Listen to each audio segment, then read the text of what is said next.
चलिए अब एक लास्ट सेक्शन 50 है जो आईटीसी से रिलेटेड है, वो देख लेते हैं। अच्छा, 50 में जो रेट ऑफ इंटरेस्ट आया था, सेक्शन 50 में जो रेट ऑफ इंटरेस्ट लिखा हुआ है वो नोटिफिकेशन द्वारा लिखा हुआ है जी, 24 to 18% कर दिया। ठीक है, तो ये नोटिफिकेशन अमेंड किया गया है, 24% से कितना कर दिया गया, 18%। 18%। तो आप जो देख रहे हैं ना, फर्स्ट शेड्यूल, सेकंड शेड्यूल, वो फिफ्थ शेड्यूल, वो सब इंटरेस्ट वाला ही है। अभी आपको दिखला भी देता हूँ। तो मैं पहले 50 के प्रोविजंस पढ़ता हूँ आपके साथ। 50, 49, ये रहा 50। देखिए इन्होंने जो वर्ड यूज किया है, but the ITC has been wrongly availed and utilized. पहले यहाँ पे और था, पहले क्या था वो भी देख सकते हैं। एंड की जगह पे और था।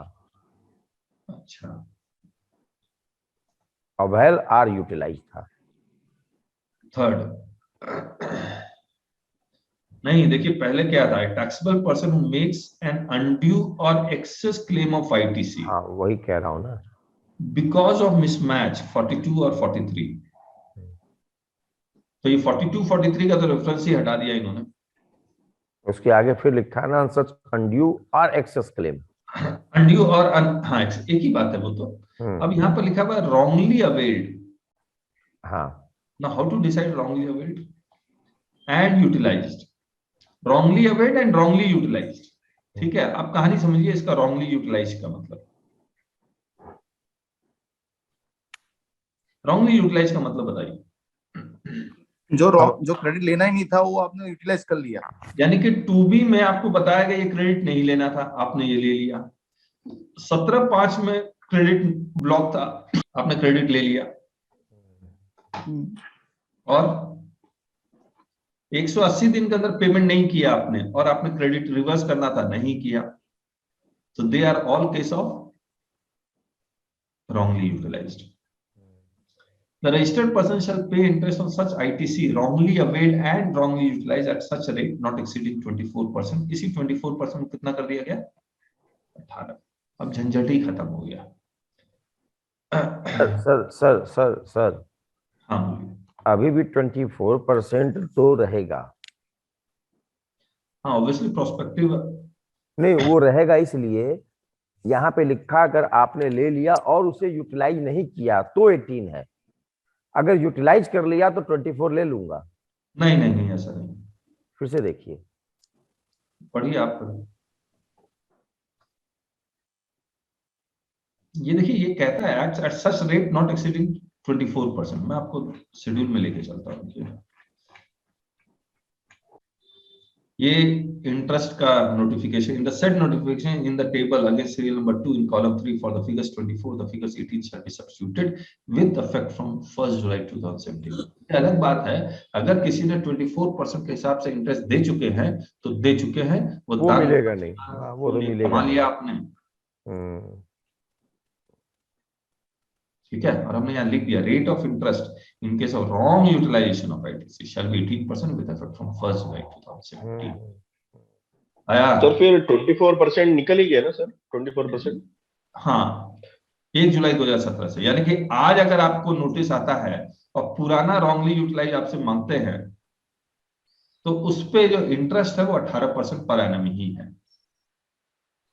24% निकाल ही दिया इन्होंने लॉ में से। यस यस सर, हाँ वो 180 डेज वाला जो क्राइटेरिया था, हाँ बहुत सारा लोगों ने 180 डेज का क्राइटेरिया में वो जो एक अपने आप में वो एक एक्सेप्शन ले लिया था कि उसमें जो कंडीशन था फेलियर टू पे विद इन 180 डेज, तो फेलियर टू पे, तो वो फेलियर टू पे तो जब होता है जब मेरा ड्यू होता है, ड्यू होता ही नहीं तो फेलियर टू पे होता है, तो वो वाला भी मतलब उन्होंने ओवरलैप कर लिया। लेकिन ऑब्वियसली ये बात तो है, failure to pay 180 days from the date of invoice लिखा है।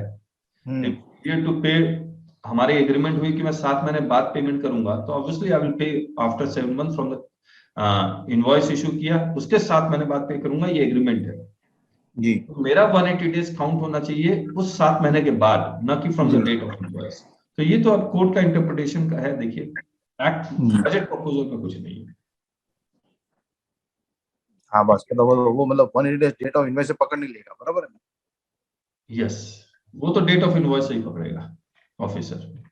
वो तो मतलब ये मगजमारी रहेगा। हाँ, हम्म, खैर ये तो बहुत कम इंडस्ट्री में 180 डेज का कॉन्सेप्ट आता होगा मुझे लगता है। चलिए, तो अब हमने क्या क्या डिस्कस कर लिया, ये हमारा आईटीसी का एक पोर्शन खत्म हो गया, एक पूरा इंटरलिंक, डीप इंटरलिंकेज कर दिया हमने। आप लोग किसी को भी कुछ इसमें कुछ और डिस्कस करना तो बताइए, फिर हम लोग आगे बढ़े। क्या सीखने को मिला आपके साथ? सो नमस्ते, कैसे हैं आप लोग? अब ये हमारी क्लासेस कैसे आप ज्वाइन करेंगे उसके बारे में आपको बताते हैं। देखिए, आप, हमारी एक वेबसाइट है taxbykk.com। इस वेबसाइट में आप जाइए और यहाँ पर शॉप के बटन में जीएसटी कोर्स में भी जा सकते हैं, और यहाँ पर ये जो बैनर चल रहा है वहां GST certificate course for practitioners, इसमें शॉप नाउ में भी आप जा सकते हैं, यहाँ से भी जा सकते हैं। तो फिर ये खुल जाएगा। यहाँ पर आप देखिए क्या लिखा हुआ है, जीएसटी वॉल्यूम 1 और 2 मंथ की वैलिडिटी 1750। इस 2 मंथ 120 आवर्स आप 2 महीने में नहीं देख सकते। 2 महीने तो इसलिए दिया हुआ है ताकि एक बार आप खरीद लिए, 4 महीने में कंप्लीट नहीं हो पाया तो 2 महीने का और मिनिमम आप खरीद सकते हैं। तो मैं आपको एडवाइस करूंगा मिनिमम 4 आवर्स का 4 मंथ की वैलिडिटी का लीजिए, 2500 है। पेन ड्राइव में अगर आप लेक्चर मंगवाना चाहते हैं तो 500 एक्स्ट्रा है, और अगर गूगल ड्राइव से डाउनलोड कर लेते हैं तो ये 500 देने की जरूरत नहीं है। हार्ड कॉपी का 400 एक्स्ट्रा है, वैसे अगर आप हार्ड कॉपी अलग से ऑर्डर करेंगे तो 700 है। वॉल्यूम 2 350 एक्स्ट्रा है, और अगर आप अलग से ऑर्डर करेंगे तो 600 का है। तो इस तरह से है, और बाय नाउ में क्लिक कीजिए, बहुत सारे पेमेंट ऑप्शन आएंगे जहां से आप कर सकते हैं इसको।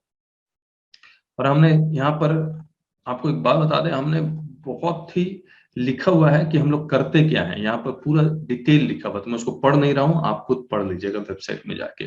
डेमो लेक्चर्स देखना चाहते हैं तो यहाँ पर लिंक्स दिए हुए हैं डेमो लेक्चर्स के, वो डेमो लेक्चर्स आप जरूर से देखिए। एकदम जीरो से स्टार्ट करेंगे, आपको जीएसटी नहीं आता, आपको टैक्स नहीं आता, आप साइंस के हैं, आर्ट्स के हैं, कोई मतलब नहीं है मुझे। मैं आपको जीरो से स्टार्ट करके जीएसटी की एक एक बातें आपको बेसिक से एकदम एडवांस में और सुपर एडवांस में लेके जाऊंगा, ये हमारा वादा है, और बहुत अच्छी तरह से समझ में आएगा, ये भी हमारा वादा है। तो उम्मीद है आप हमारी जीएसटी की क्लासेस जरूर से देखेंगे और सब्सक्राइब करेंगे, और हमें बहुत अच्छा लगेगा कि अगर आप हमारी जीएसटी की क्लासेस देखते हैं। So thank you so much, bye bye.